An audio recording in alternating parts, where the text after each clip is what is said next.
Hoje é mais um dia em que o mundo se despede de pessoas que não voltarão. Alguns eram conhecidos, outros anônimos, mas todos deixaram sua marca. Pais, filhos, amigos, amores. Histórias que agora vivem apenas na memória. Este vídeo não é só uma lista de nomes. É um tributo silencioso àqueles cuja jornada terminou. Assista até o fim. Dedique um momento de respeito. Inscreva-se no canal, para que a memória deles nunca se apague. E agora, começamos! No mês de maio, o Brasil se despediu de um dos seus pensadores mais inquietos, Augusto Ferreira Lemos, sociólogo, educador e político, cuja vida inteira foi um ato de resistência, estudo e amor ao povo. Nascido em Recife, numa casa simples de madeira às margens do Capibaribe, Augusto cresceu rodeado por livros emprestados, rádios de pilha e discussões sobre justiça que ecoavam da cozinha onde sua mãe, lavadeira, fazia feijão preto ao som de Jackson do pandeiro. O pai, alfaiate, ensinou-lhe a paciência e o ofício da observação, do corte e da escuta. Com apenas 10 anos, perdeu a irmã mais velha para a fome. Foi esse trauma que o marcou com a certeza de que conhecimento não pode ser privilégio.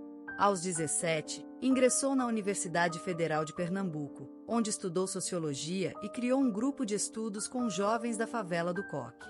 Dormia pouco, lia muito e repetia: educar é provocar incêndios de pensamento. Na década de 80, publicou o livro A Cidade que Devora Seus Filhos, denunciando o descaso com os jovens negros nas periferias urbanas. A obra foi censurada durante um ano, mas ganhou notoriedade e, em 1989, foi premiada com o Prêmio Nacional de Ciências Sociais, no Brasil, reconhecendo seu papel pioneiro na denúncia das desigualdades estruturais. Durante sua trajetória, Augusto enfrentou perseguições, foi demitido de 3 universidades por postura subversiva, chegou a ser preso em Brasília após um discurso inflamado sobre corrupção. Mas seguiu firme, dizendo: quem cala diante da injustiça, grita do lado errado da história. Na vida pessoal, foi casado com a jornalista Teresa Campos, com quem teve 2 filhos. Após a separação, manteve longas conversas semanais com ela por telefone, como se nunca tivessem deixado de ser cúmplices. Em casa, gostava de preparar o próprio café, ouvia música clássica nas madrugadas e colecionava pedras que encontrava em suas caminhadas. Dizia que cada uma contava uma história. Nos bastidores, era introspectivo, tímido até, mas em público, transformava-se num orador apaixonado, capaz de levantar multidões em silêncio atento. Fundou o Instituto Cidadania Ativa, que formou mais de 10.000 jovens líderes comunitários ao longo de 20 anos. Algumas de suas frases mais lembradas: a política é o espelho onde se vê a alma de um país. Não existe muro alto demais quando se pisa com verdade. Meu medo nunca foi morrer, mas viver sem utilidade. Nos últimos anos, debilitado por uma doença neuromuscular, recusou o exílio do silêncio. Continuou escrevendo crônicas semanais ditadas à filha caçula, e apareceu em público pela última vez no encontro com estudantes em Salvador. Usando cadeira de rodas, pediu apenas um microfone e falou por 20 minutos sobre esperança. Morreu no mesmo hospital onde, 40 anos antes, havia levado livros a pacientes com depressão. No velório, não houve discursos oficiais, mas uma fila de quilômetros de pessoas comuns, segurando suas obras, lembrando seus gestos, seus abraços. Augusto Ferreira Lemos deixou não apenas lembranças, mas uma era inteira encarnada em seus escritos, ideias e alunos. No silêncio sereno de uma manhã de maio, o Brasil perdeu uma de suas vozes mais ternas e revolucionárias, Marina Duarte Cavalcante, atriz, diretora de teatro e educadora popular, que dedicou sua vida inteira à arte como instrumento de transformação social. Nascida em São Luís do Maranhão, Marina cresceu entre quintais compartilhados, cheiro de peixe assado e o batuque dos tambores de crioula. Filha de uma professora de alfabetização e de um estivador do Porto, ela aprendeu desde cedo a importância da escuta, do corpo em movimento e do olhar atento. Aos 10 anos, montava pequenas peças com seus vizinhos, adaptando histórias de cordel para a varanda de casa. Durante a juventude, enfrentou a dor precoce da perda do pai em um acidente de trabalho. Foi essa tragédia que lhe deu o impulso para buscar, nas palavras e na cena, uma forma de reconstruir o mundo. Aos 18, ingressou na Escola de Teatro Martins Pena, no Rio de Janeiro. Ali, descobriu Brecht, Artaud, mas também aprendeu a respeitar as tradições orais da sua terra. Sua grande virada veio com a peça Pele do Vento, em 1987, uma obra que mesclava teatro épico e cânticos afro-brasileiros, denunciando a violência policial nas periferias. A montagem foi proibida em 3 estados, mas conquistou o Prêmio Nacional de Dramaturgia Contemporânea em 1988, no Brasil, consagrando Marina como uma das vozes mais corajosas do teatro político brasileiro. Apesar do reconhecimento, Marina enfrentou duros retrocessos. Foi alvo de censura, teve patrocínios cancelados e, por um período, afastou-se dos palcos após uma crise de depressão. Mas o amor pelo ofício a puxou de volta. Fundou o projeto Palco Livre, levando oficinas teatrais a presídios femininos e comunidades ribeirinhas, sempre com o lema: toda dor quer ser ouvida. Em sua vida íntima, viveu um casamento longo com a poetisa Lúcia Andrade, com quem dividiu não apenas uma casa de janelas azuis, mas uma filosofia de vida baseada na ternura e no enfrentamento coletivo. Não tiveram filhos, mas criaram juntas 3 afilhadas, com quem mantinham almoços aos domingos e longas conversas sobre literatura e política. Em casa, Marina cultivava orquídeas, adorava cozinhar bobó de camarão e tinha o hábito de escrever cartas à mão, mesmo em tempos digitais. Seus diários, ainda inéditos, guardam pensamentos densos e delicados sobre amor, velhice, resistência e memória. Dizia: o palco é o único lugar onde o silêncio tem som. Quem cala diante da injustiça, escreve com tinta apagada. Amar é também um ato político. Seu último espetáculo, Coração em Ruínas, foi encenado em cadeira de rodas. Marina já enfrentava os efeitos do lupus, mas insistiu em participar de todos os ensaios. Sua última aparição pública foi num sarau em Belém, onde leu um poema de sua companheira, com lágrimas nos olhos e um sorriso de menina. Faleceu em casa, cercada por livros, velas e o som de um violoncelo. Pediu que seu velório fosse sem flores, mas repleto de vozes femininas lendo poesia. Milhares de mulheres, jovens atrizes, professoras e líderes comunitárias compareceram com seus lenços brancos e cartazes com trechos de suas peças. Marina Duarte Cavalcante deixou não apenas lembranças, mas uma era inteira encarnada em seus escritos, ideias e alunas. Hoje, o mundo conhece o nome Pablo Vittar como um símbolo de liberdade, ousadia e brilho. Um ícone da música pop brasileira. Uma estrela que não apenas canta, mas transforma. Que dança como quem desafia a gravidade das expectativas. Que olha nos olhos do preconceito e o desarma com glitter, coragem e voz. No palco, Pablo é maior que o corpo. É gesto, é vento, é grito e reza. Um furacão de expressão que carrega consigo a dor da negação e a beleza da reinvenção. Milhões a seguem, mas poucos imaginam o caminho que seus pés descalços um dia trilharam. Pablo Vittar nasceu no dia 1 de novembro de 1993, na cidade de São Luís do Maranhão, no coração quente do Nordeste brasileiro. Mas logo se mudou com a família para Santa Inês, onde cresceu cercada pelo som dos galos ao amanhecer e das vozes fortes das mulheres que sustentavam a casa com coragem e panela na mão. O lar era simples. Pequeno, mas cheio de ecos, de risadas, de cantos, de chamadas no portão. A mãe, Vera, era técnica de enfermagem. Uma mulher de fibra e ternura. Trabalhava muito, mas sempre deixava um beijo na testa e um conselho no ar: nunca tenha vergonha de ser quem você é. O cheiro mais forte na casa era de sabão em pó e café coado. Mas, quando era dia de faxina com música, o ar se enchia de Roberto Carlos, Alcione, forró das antigas e hinos evangélicos. A música era onipresente, no rádio velho da cozinha, nos cantos da rua, na alma da criança que ouvia tudo e guardava cada nota como se fosse segredo. Pablo, ainda criança, olhava as sombras dançando no teto à noite e imaginava histórias. Era sensível. Era diferente. Sentia demais. Tinha medo do escuro, sim, mas mais ainda do silêncio das pessoas que não entendiam sua doçura. Brincava sozinha às vezes, mas nunca solitária. Havia um universo inteiro dentro de si. A boneca de pano, escondida embaixo da cama. O batom roubado da mãe, passado com ares de ritual. As toalhas amarradas como vestidos, os desfiles secretos no quintal. Já ali, aos poucos, surgia a artista. Não com gritos, mas com sussurros de sonho. Na escola, era o menino tímido que dançava melhor que todos. O que sabia cantar afinado, mas baixinho.